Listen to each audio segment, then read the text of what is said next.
One. Hello, everybody. We're We are, here with our book club, and we are going to continue the reading that we started, The Complete Visions of Anne Catherine Emmerich. can you And hold the right book now, up? Can you oh, hold the book up? okay, sure. Because I don't have it. Okay. It's a big one. Yeah. And We're and only this on is page 8. okay, but this is where we start. We left off here, so we're Yes, set. Okay. we will start with the tree of life and the tree of knowledge. In the center of the glittering garden, I saw a sheet of water in which lay an island connected with the opposite land by a pier. Both island and pier were covered with beautiful trees, but in the middle of the former stood one more magnificent than others. It towered high over them, as if guarding them. Its roots extended over the whole island, as did also its branches, which were broad below and tapering to a point above. Its boughs were horizontal, and from them arose others, little trees. The leaves were fine, the fruit yellow and sessile, in a leafy calyx like a budding rose. It was something like a cedar. I do not remember ever having seen Adam, Eve, or any animal near that tree on the island, but I saw beautiful, noble looking white birds and heard them singing in its branches. That tree was the tree of life. Just before the pier that led to the island stood the tree of knowledge. The trunk was scaly like that of the palm. The leaves, which spread out directly from the stem, were very large and broad in shape, like the sole of a shoe.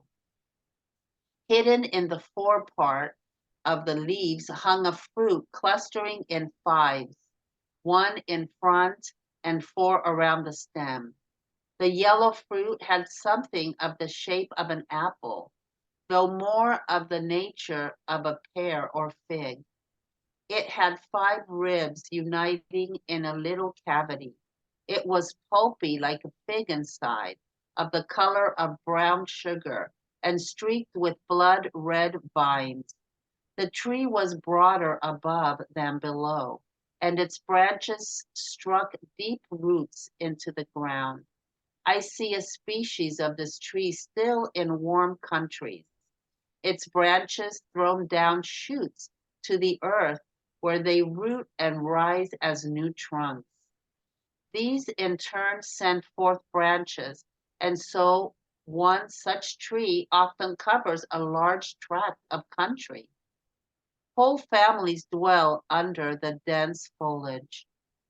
At some distance to the right of the tree of knowledge, I saw a small, oval, gently sloping hill of glittering red grains and all kinds of precious stones.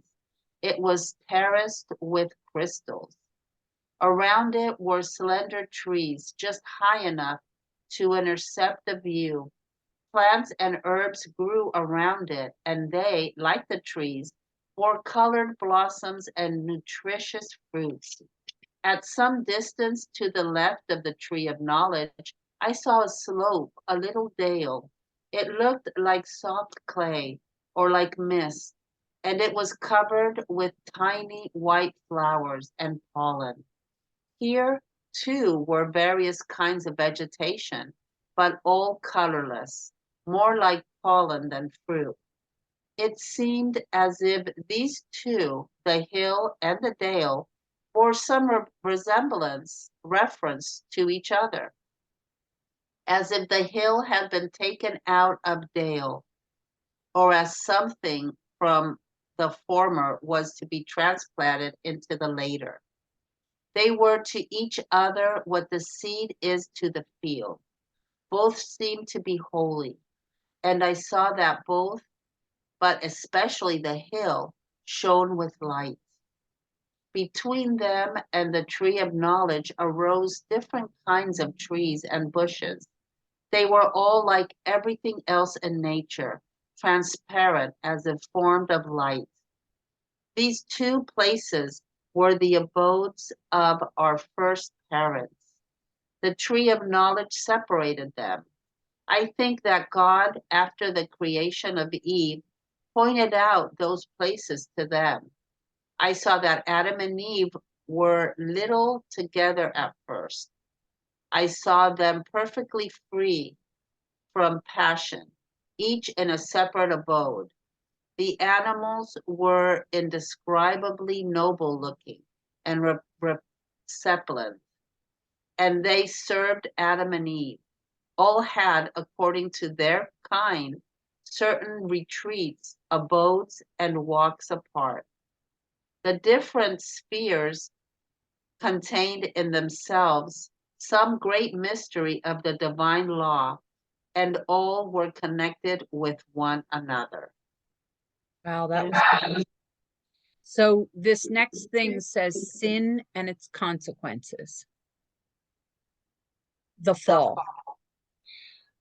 I saw Adam and Eve walking through paradise for the first time. The animals ran to meet and followed them, but they appeared to be more familiar with Eve than with Adam. Eve was, in fact, more taken up with the earth and created things. She glanced below and around more frequently than Adam. She appeared the more inquisitive of the two. Adam was more silent, more absorbed in God. Among the animals was one that followed Eve more closely than others. It was a singularly gentle and winning, though artful, creature. I know of none other to which I might compare it. It was slender and glossy, and it looked as if it had no bones. It walked upright on its short hind feet, its pointed tail trailing on the ground.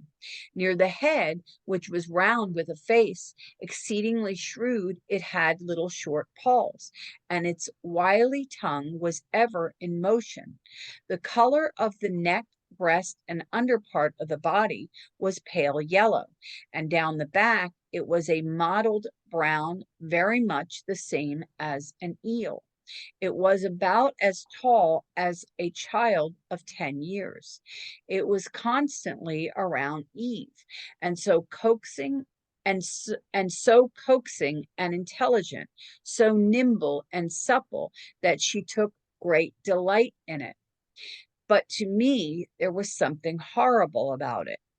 I can see distinctly, even now, I never saw it touch either Adam or Eve.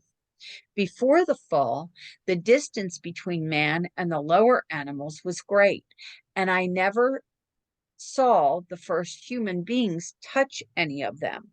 They had, it is true, more confidence in man, but they kept at a certain distance from him. When Adam and Eve returned to the region of the shining light, a radiant figure like a majestic man with glittering white hair stood before them. He pointed around and in a few words appeared to be giving all things over to them and to be commanding them something. They did not look intimidated, but listened to him naturally. When he vanished, they appeared more satisfied, more happy. They appeared to understand things better, to find more order in things. For now they felt gratitude, but Adam more than Eve. She thought more of their actual bliss and of things around them than of thanking for them. She did not rest in God so perfectly as did Adam. Her soul was taken up with created things. I think Adam and Eve went around paradise 3 times. Again, I saw Adam on the shining hill upon which God had formed the woman from a rib of his side as he lay buried in sleep. He stood alone under the trees, lost in gratitude and wonder. I saw Eve near the tree of knowledge, as if about to pass it, and with her the same animal, more wily and sportive than ever. Eve was charmed with the serpent. She took great delight in it. It ran up the tree of knowledge until its head was on a line with hers. Then, clinging to the trunk with its hind feet, it moved its head toward hers and told her that if she would eat of the fruit of the tree, she would no longer be in servitude. She would become free and understand how the multiplication of the human race what was to be effected. Ooh, Adam and Eve had already received the command to increase and multiply, but I understood that they did not know as yet how God willed it to be brought about. I saw too that they had known it and yet sinned after that knowledge. Redemption would not have been possible. Wait a minute. I saw too that they had known it and yet sinned after that knowledge. Redemption would have not been possible. Eve now became more thoughtful. She appeared to be moved by desire for what the serpent had promised. Something degrading took possession of her. It made me feel anxious. She glanced toward Adam, who was still quietly standing under the trees. She called him, and he came. Ooh, I don't like this. Eve started to meet him, but turned back. There was a restless, a hesitancy about her movements. Again, she started as if intending to pass the tree, but once more hesitated, approached it from the left, and stood behind it, screened by its long pendant leaves. The leaf was broader above than below, and its wide leafy branches drooped to the ground. Just within Eve's reach hung a remarkable fine bunch of fruit. And now Adam approached. Eve caught him by the arm and pointed to the talking animal, and he listened to its words. When Eve laid her hand on Adam's arm, she touched him for the first time. He did not touch her, but the splendor around them grew dim. I saw the animal pointing to the fruit, but he did not venture to snap it off for Eve. But when the longing for it arose in her heart, he broke off and handed her the central and most beautiful piece of the clustering five. So the animal did it. I saw the animal pointing to the fruit. He did not venture to snap it. He broke it off, and so the animal handed it to her. How does an animal hand something? He had little hands at that time. Remember, God didn't completely take the feet off the snake yet. The snake had hands, and Oh, he right, was pretty actually at first, but then God right. punished him. Yeah. Okay, got it. And now I saw Eve draw near to Adam, and offer him the fruit. Had he refused it, sin would not have been committed. I saw the fruit break, as it were, in Adam's hand. He saw pictures in it. Wow. And it was as if he and Eve were instructed upon what they should not have known. The interior of the fruit was blood red and full of veins. I saw Adam and Eve lose their brilliancy and diminishing in stature. It was as if the sun went down. Oh, this is creepy. The animal Yes. got, yeah, the animal glided down the tree, and I saw it running off on all fours. I did not see the fruit taken into the mouth as we now take food in eating, but it disappeared between Adam and Eve. I saw that while the serpent was still in the tree, Eve sinned. For her, consent was with the temptation. I learned also that the moment what I cannot clearly repeat, namely that the serpent was, as it were, the embodiment of Adam and Eve's will, a being by which they could do all things, could attain all things. Here it was that Satan entered. That's why it feels creepy. If we could only feel this way every time we're about to sin and we're tempted Yes. to sin. Maybe we do. I don't know. Maybe we do feel creepy when we're about to sin. Okay, sin was not completed by eating the forbidden fruit, but the fruit from the tree, which rooting its branches in the earth, thus sent out new shoots, and which continued to do the same after the fall, conveyed the idea of a more absolute propagation, a sensual implanting in self at the cost of separation from God. Yes. So, along with disobedience, there sprang from their indulgence that severing of the creature of God, that planting in self and through self, and those selfish passions in human nature. He that uses the fruit solely for the enjoyment it affords must accept as the consequence of his act and the subversion, the debasement of nature as well as sin and death. The blessing of a pure and holy multiplying out of God and by God, which Adam had received after the creation of Eve, was, in consequence of that indulgence, withdrawn from him. For I saw that the instant Adam left his hill to go to Eve, the Lord grasped him in the back and took something from him. What? Took something from him. From that, I felt that the world's salvation would come. Once on the feast of the Holy and Immaculate Conception, God gave me a vision of that mystery. I saw enclosed in Adam and Eve the corporal and spiritual life of all mankind. Wow. I saw that by the fall it became corrupted, mixed up with evil, and that the bad angels had acquired power over it. I saw the second person of the Godhead come down and with something like a crooked blade take the blessing from Adam before he had sinned.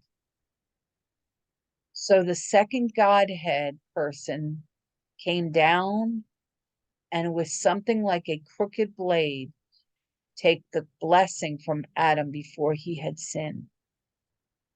At that same instant, I saw the Virgin issuing from Adam's side like a little luminous cloud and soaring all replenished up to God. By the reception of the fruit, Adam and Eve became, as it were, intoxicated, and their consent to sin wrought in them a great change. It was the serpent in them. Its nature pervaded theirs. And then came the tares among the wheat. As punishment and reparation, circumcision was instituted. As the vine is pruned, that it may not run wild, may not become sour and unfruitful, so it must be done to man that he may regain his lost perfection.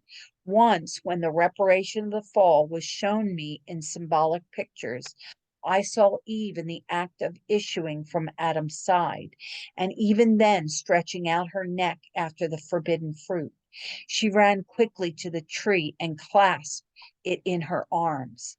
In an opposite picture, I saw Jesus born of the Immaculate Virgin. He ran straight to the cross and embraced it. I saw posterity obscured and ruined by Eve, but again purified by the passion of Jesus. By the pains of penance must the evil love of self be rooted out of the flesh. Wow, this is deep. The word of the epistle that the son of the handmaid shall not be joint heir. I always understood to mean the flesh and slavish subjection thereto, typified under the figure of the handmaid. Marriage is a state of penance. It calls for prayer, fasting, alms, deeds, renunciation and the intention to increase the kingdom of God. Adam and Eve, before sin, were very differently constituted from what we, poor, miserable creatures, now are. With the reception of the forbidden fruit, they imbibed, never heard that word. They imbibed a material existence. Spirit became matter, flesh an instrument, a vessel. At first, they were one in God. They sought self in God, but afterward, they stood apart from God in their own will. And this self will is self seeking, a lusting after sin and impurity.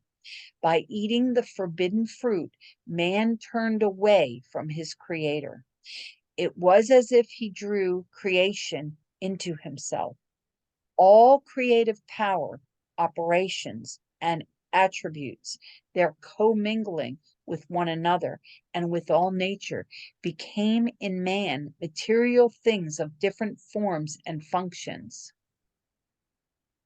Once man has endowed with the kingship, was endowed with the kingship of nature, but now all in him has become nature. He is now one of its slaves. Ah, a master conquered and fettered. He must now struggle and fight with nature, but I cannot clearly express it. It was as if man once possessed all things in God, their creator and their center, but now he made himself their center, and they became his master. I need to stop and say something because Jesus, we were made children of God, but we did not have the divine part of nature because in St. Thomas Aquinas, we are fully human, but he is fully human and fully divine. His full He never sinned because he was also fully divine and he avoided that temptation. We sin as fully human. And I wonder if his divine nature helped him not sin. Now we know Mary never sinned. She was born original sin. She that was taken from her in the Immaculate. So I just He was born without, I believe, my sense of what happened is I believe that Jesus was born without sin, with oh, original of sin at all. course. Of But course. he Yes, we never, know that.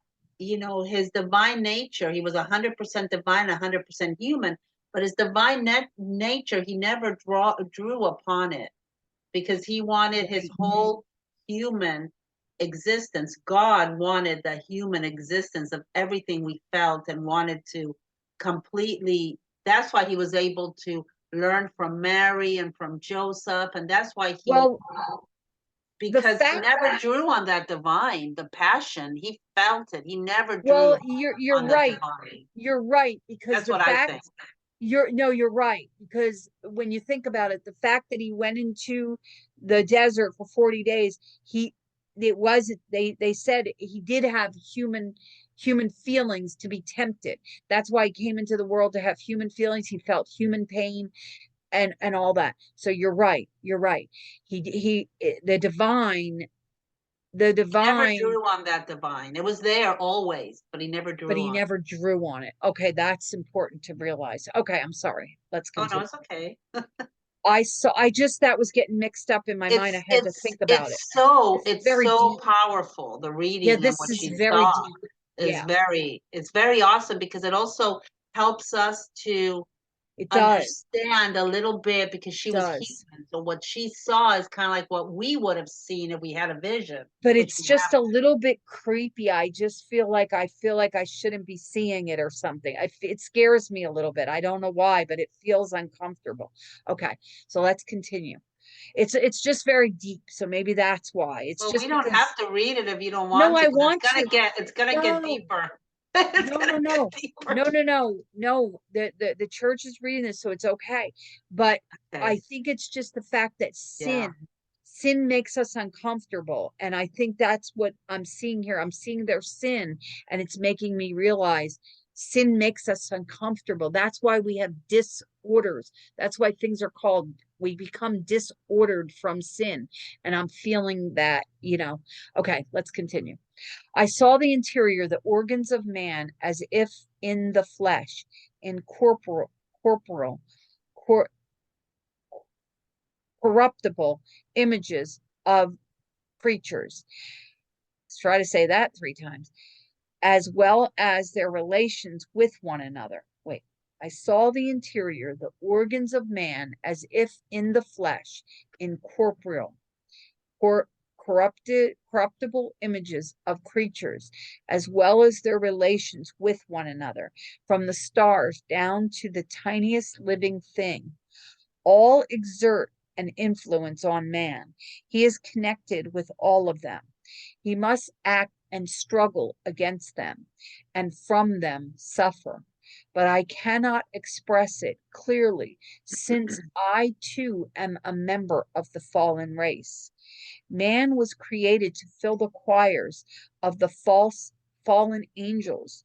Were it not for the fall of Adam, the human race, um,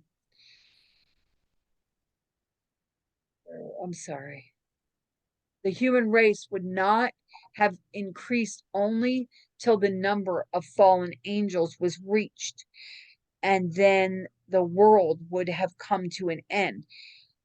Who said it just recently, Jeanette? They told us the Yeah. billions of Father Chris Aller, we listened to one of his podcasts, and he said that the earth will come to an end when we are so many in the earth as the fallen angels that fell, and that's like crazy number of the billions. fallen angels that fell. Did So he use the word billions, or am I just yeah, he did. He okay? did. He A did. lot of billions. I think, was it in the Terror of Demons about Saint Joseph? Was that the videotape I that we, think or the so. I YouTube? can't remember because I listen to so many Me podcasts during the too. day. I can't remember. Me too. Okay. All right, let me continue. This is long. Um, had Adam and Eve lived to see one sinless generation, they would not have fallen. Wow. I am certain that the world would last until the number of fallen angels has been filled, until the wheat shall have been reaped from the shaft. That's what he said. Yeah. Yep. Yeah, that was the Terror of Demons, I'm pretty sure.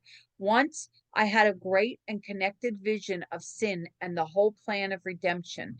I saw all mysteries clearly and distinctly, but it was impossible for me to put all into words. I saw sin in its innumerable ramifications from the fall of the angels and from Adam's fall down to the present day. And I saw all the preparations for all the repairing and redeeming down to the coming and death of Jesus.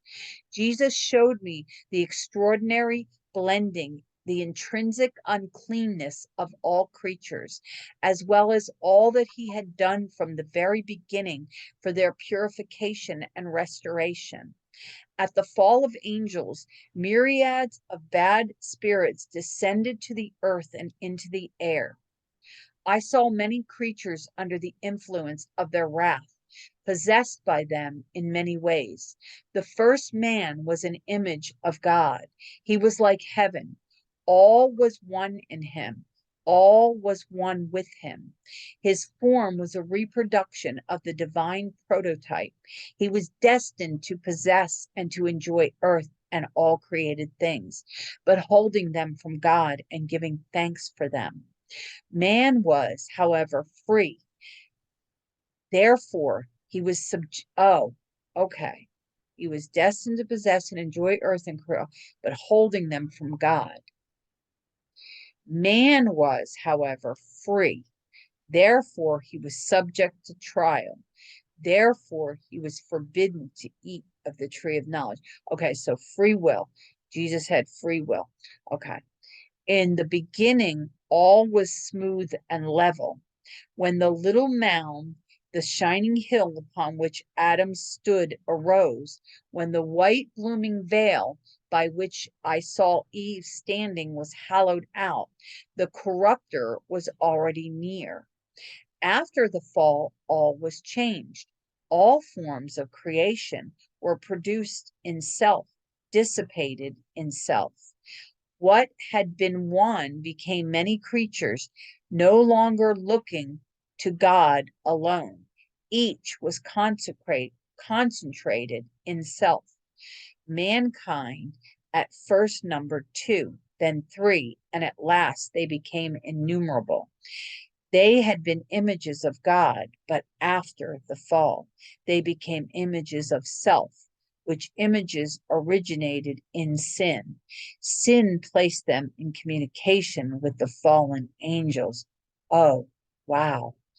They sought all their good in self and the creatures around them, with all of whom the fallen angels had connection, and from the interminable blending, that sinking of his noble faculties in self and in fallen nature, sprang manifold wickedness and misery. My affianced showed me this clearly. My affianced, I don't know what that means, showed me this. Is that her? Is that her person that helps her? I need to find that out. Hold on. Engaged to be married. That's what I thought. It looked like fiance. So I don't know who she's talking about. My affianced, maybe God showed me this clearly, distinctly, intelligibly, more clearly than one beholds the things of daily life. At the time, I thought that a child might comprehend it, but now I cannot repeat it. He showed me the whole plan of redemption with the way in which it was to be effected, but also all that he himself had done. I saw that it is not right to say that God need not have become man, need not have died for us upon the cross, that he could, by virtue of his omnipotence, have redeemed us otherwise. I saw that he did what he did in conformity with his own infinite perfection, his mercy, and his justice, that there is indeed no necessity in God. He does what he does, he is what he is. I saw Melchizedek as an angel and a type of Jesus as a priest upon the earth. So she's still going through the beginning of the Bible. Like you said, she starts at the beginning. So we're in the fall. So we're still in the Genesis in this, Yes, right? because while she's talking about her visions, she's also going to share with us a little bit of why she understands by watching this, by seeing this, why Jesus had to die, and she sees a little further in because of what she's read in the Bible. So Right. she knows what she's read in the Bible already before she has Okay. these visions. So that's Yeah. why she's putting the parallels together and saying, now I understand. He's Okay. showing me why this had to happen. Right. Right. That's pretty Okay. cool. That's Yeah. pretty cool. It really is. And a type of Jesus as a priest upon the earth, inasmuch as the priesthood is in God. He was an angel priest of the eternal hierarchy. I saw him preparing, founding, building up, and separating the human family and acting toward them as a guide. Okay, full disclosure here.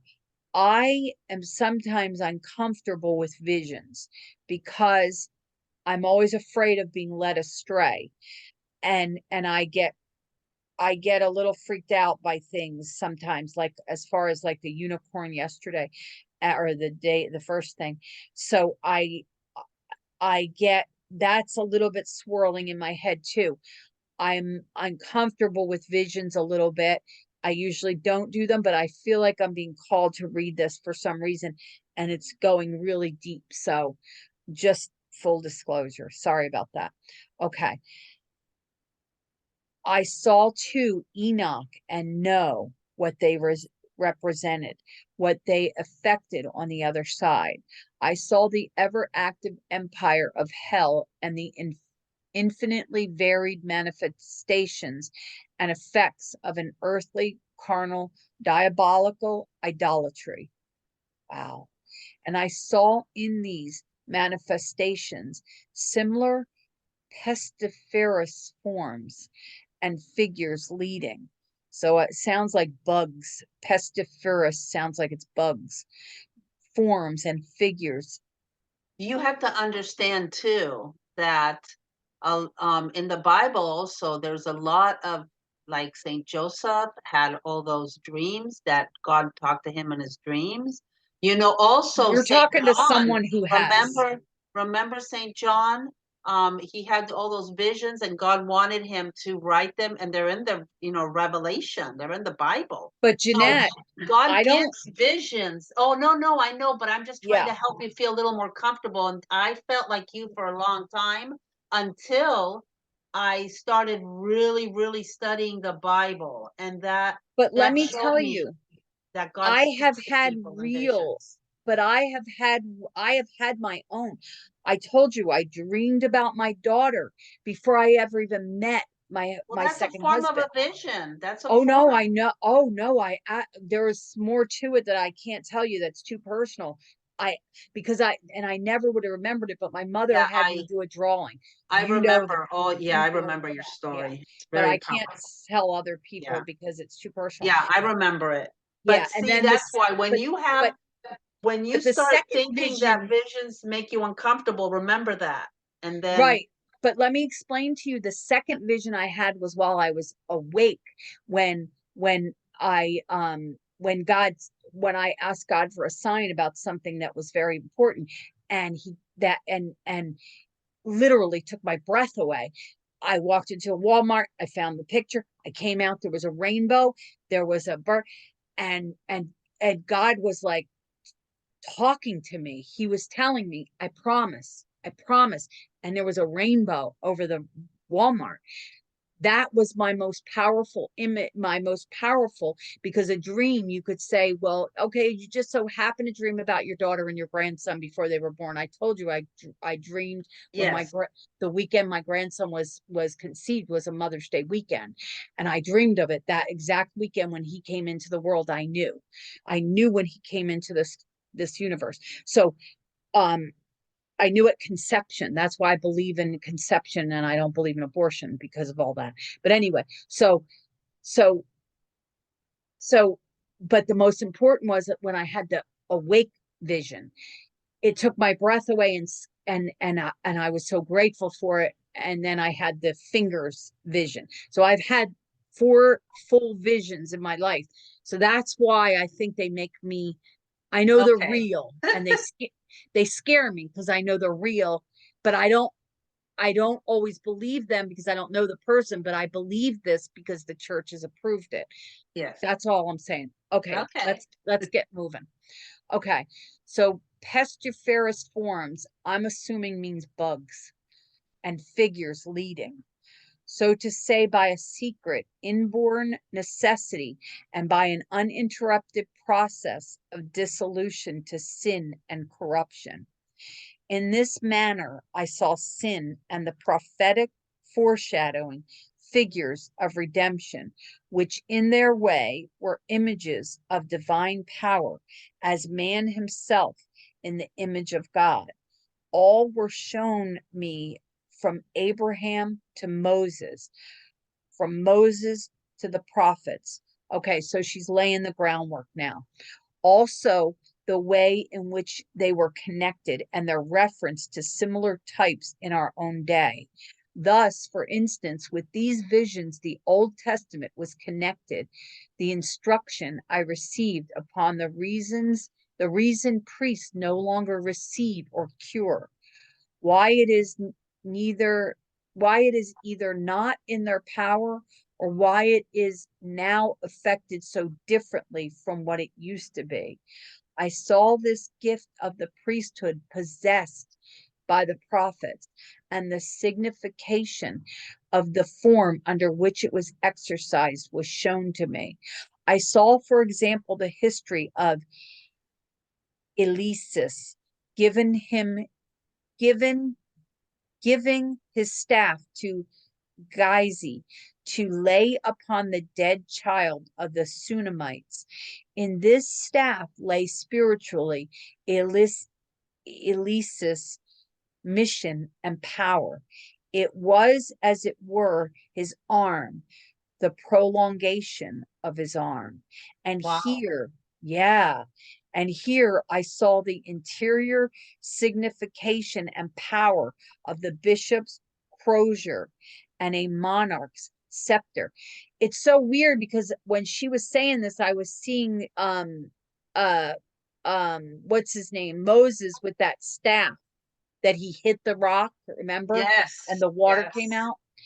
That's and now she's talking about our bishops with their staff and their, Yeah. the bishops have that. If used with faith, they unite both bishop and monarch in a certain way with him from which they hold their dignity with God, marking them out at the same time as distinct from all others. But Gizi's faith was not firm, and the mother thought that only through Eliseus himself could help be obtained. And so, between Elise's power from God and his staff, the questioning of human presumption intervened, and the staff cured not. Then the Eliseus prayed, and stretching himself hand to hand, mouth to mouth, beast to beast, upon the boy, and the soul of the boy returned to his body. It was explained to me that this manner of healing referred to and prefigured the death of Jesus. Oh, in Elise's, by faith and power conferred by God, were opened again in man all the avenues of grace and expiation that had been closed after the fall. These and the head, the breast, the hands, and the feet. Eliseus stretched himself as a living symbolic cross upon the dead, closed cross of the boy's form, and through his prayer of faith, life was restored. He expiated, he atoned for the sins the parents had committed by their head, heart, hands, and feet, sins that had brought death to their boy.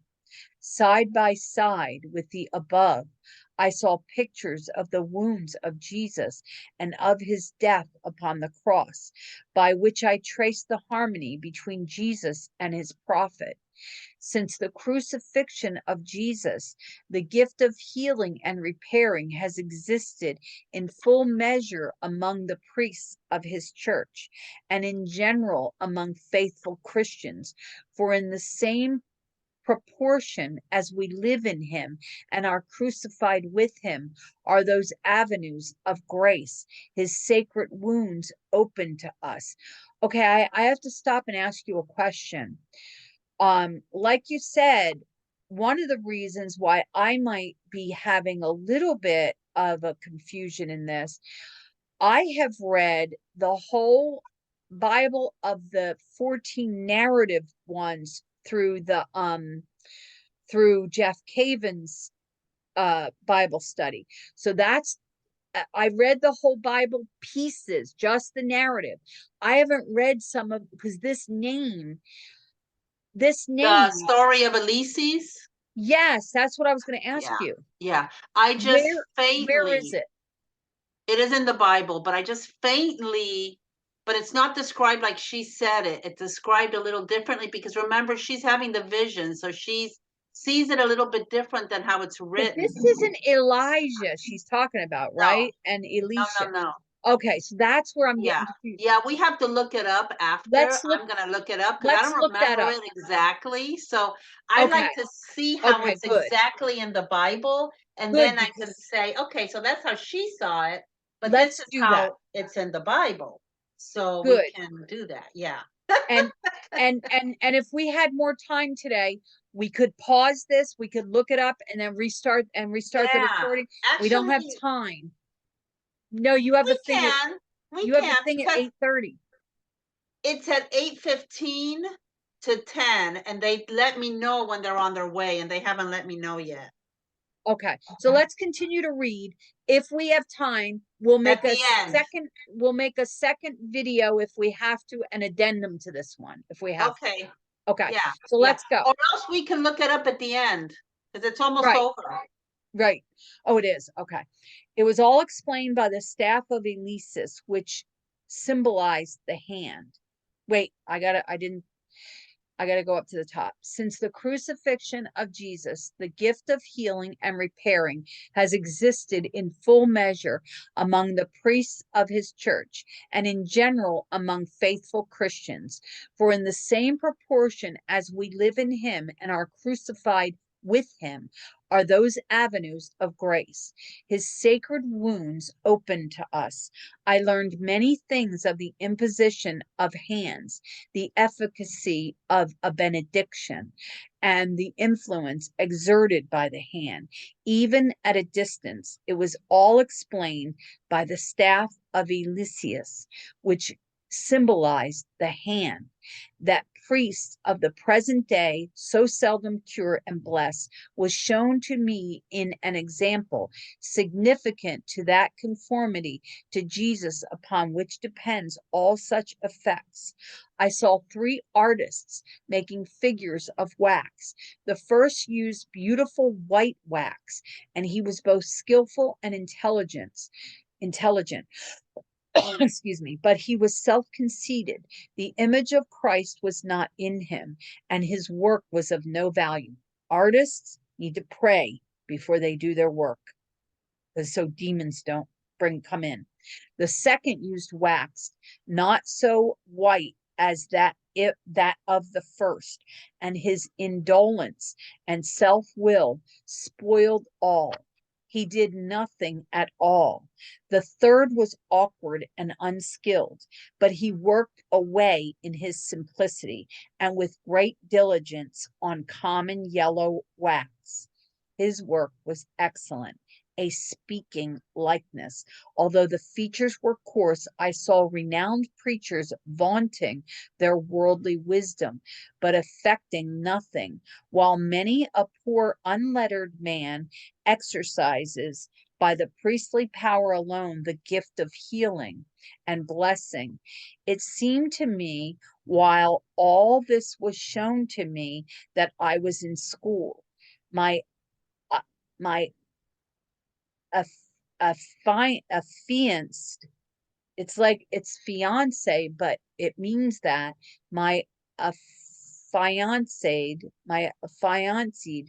made me see how he had suffered from his conception to his death, always expiating, always satisfying for sin.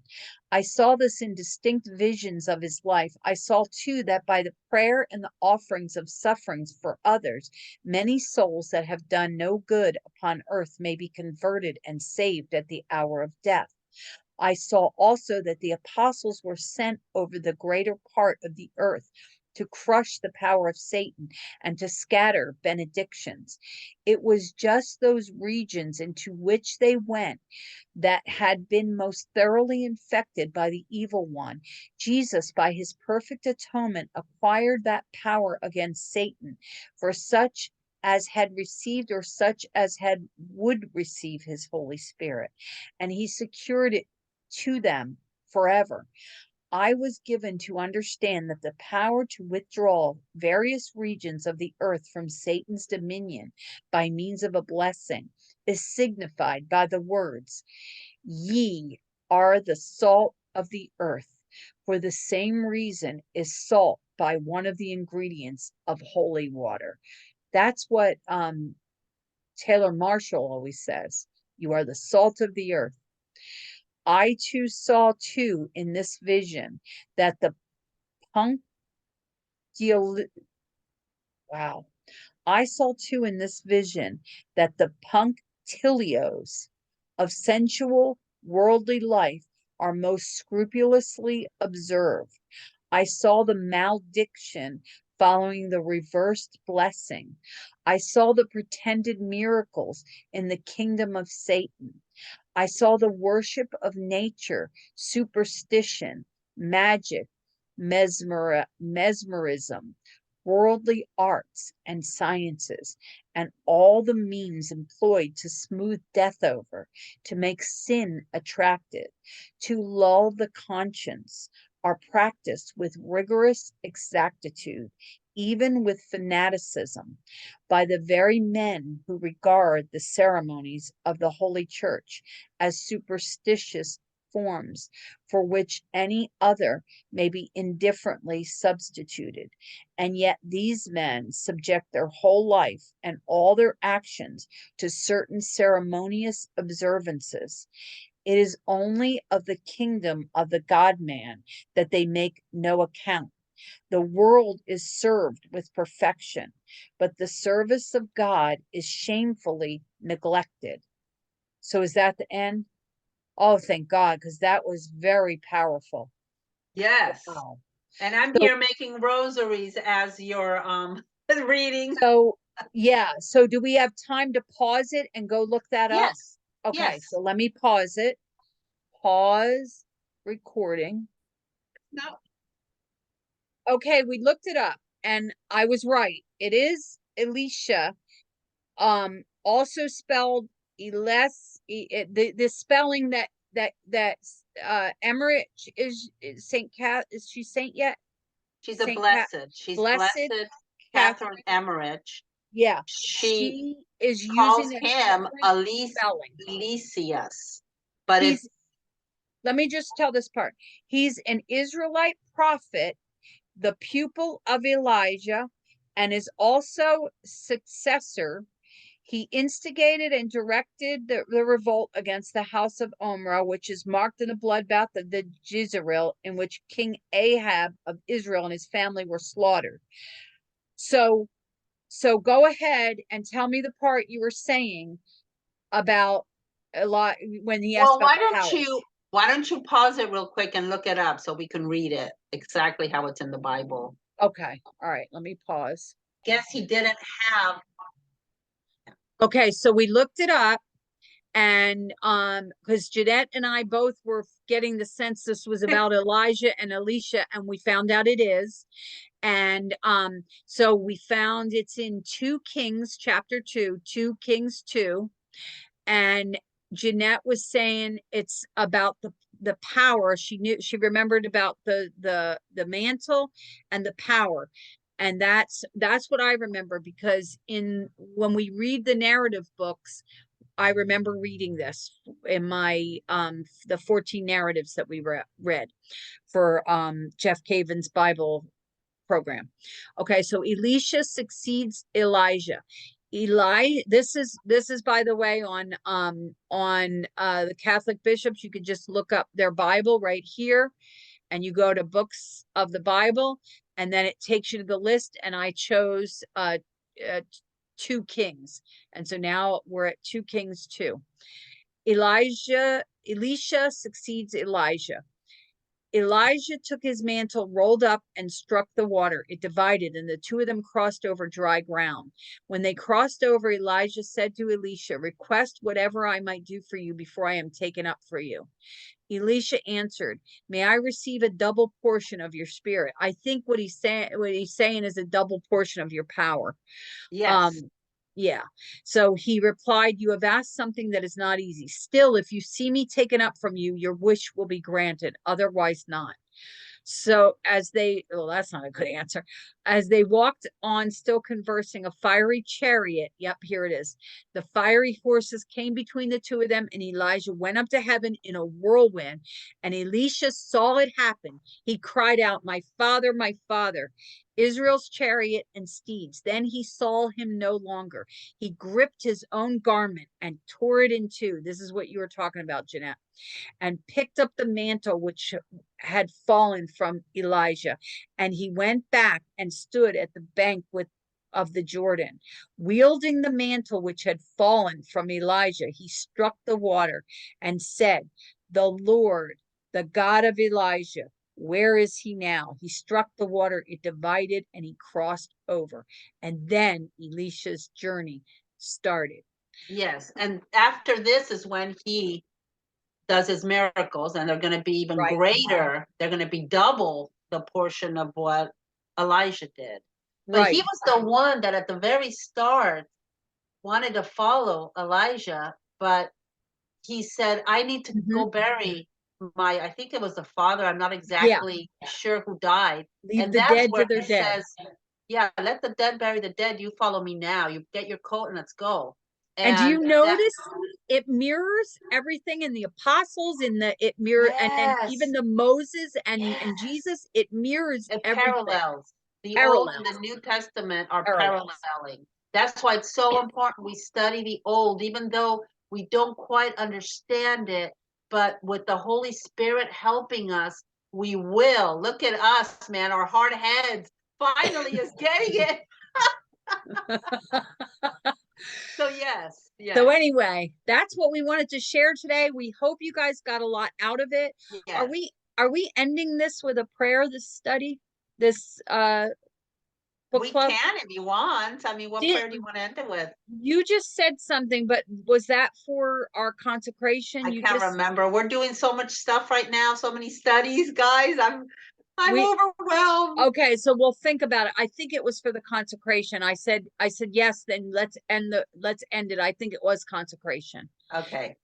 So we So, we will we will just end with saying hopefully we'll be back tomorrow. We're trying to tape this as we can.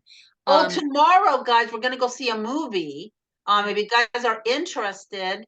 Carlos, we need bless to it. go see more of the Catholic movies that are out there because we need to let them know that we do want to see them so that they bring more of them. Right. Today, no, tomorrow is going to, no, today is the movie. Today we're seeing it. Today we're going to the movies. Oh, What's it called? it's 2:30. It's called Heaven Can't Wait.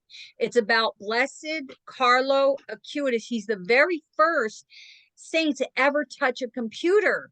So I got my grandson his picture and I got him a picture frame because my grandson is studying computer and he's studying computer engineering and that's going to be his thing. He wants to work for NASA. Anyway, um his aunt is also an engineer that works for on his mother's side. Well, Um, it's at 2:35 in the Winter Park over here. If you're in the area, it's or at else the look it up. but it's at Look it other up because it's places. playing. Yeah, it's playing a lot of other It's only places. for the next 2 days, you Yeah, guys. so look it So up, guys, if you want to yeah, go and support the yeah. Catholic film industry, which And is very important.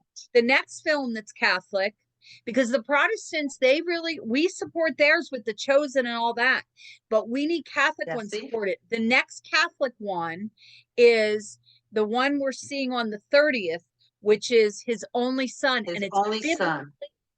unlike the Chosen, unlike the Protestant shows you watch, they are not biblically correct. But the one that will be played on the the 30th, which is his only son, is a Catholic biblical. It's biblically correct. Yes, The and it is the story of Abraham, guys. So it's really going to be amazing. I can't wait to see that one. But it's playing in a lot of other theaters all over So the please look States. for it. So look it up because it's coming That's next week. the It's 30th it'll of yeah. March. So it's his only son. We've posted it, but we will repost it. Okay. Yes. So let's Okay. patronize our movies. God Okay. bless you all, and may the Oh, Lord bless you and keep you. May the Lord let his face shine upon you and be gracious to you. May the Lord look upon you all kindly and give you peace and love and boldness to spread God's word out to the world, just like Peter and the apostles did. We are amen. today's disciples. Amen. That's number 6, 24, 26. Moses' blessing to Yes. the Israelites. So, Yes. And Jeanette, we're supposed to say that with our children. I didn't know that when my children were small, so I do it now. But Jeanette used to do that with all of her four little tiny children. She would put a little cross on their forehead. So I love that story. So I used to make her say it every day at the end of the thing. I would say, and what's the story? And she would say it.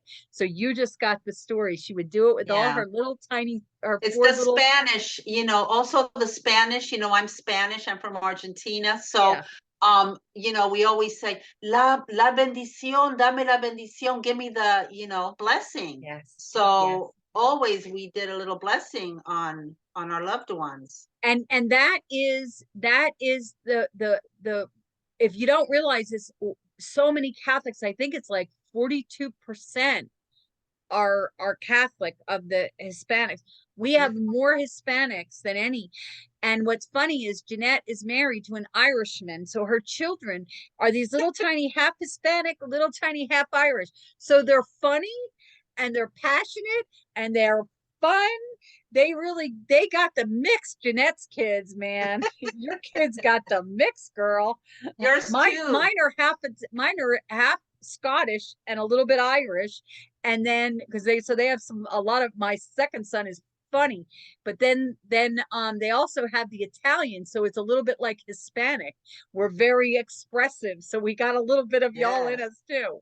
Anyway, not me. I don't have Italian, but I have a teeny bit of Italian, but they have a lot of it from their father. Anyway, so we're done. We did the blessing. We hope you enjoyed it. Sorry, we do get a little silly, but we're having fun here. I hope you guys are too. You can always, at the end, if we talk too much, you can always cut it. See you Also, if guys you have later. any comments or any questions, be it good, be it you're not comfortable with whatever, we can try to look it up and make you a little more comfortable. So you If just we let have us know time, Jeanette, if we have don't time. promise things. We are Yeah. doing so Okay. much. Be careful with Okay. promising. We are Okay. doing, you have no idea how much we are doing. All right. Bye, Yeah. you guys. Bye, guys.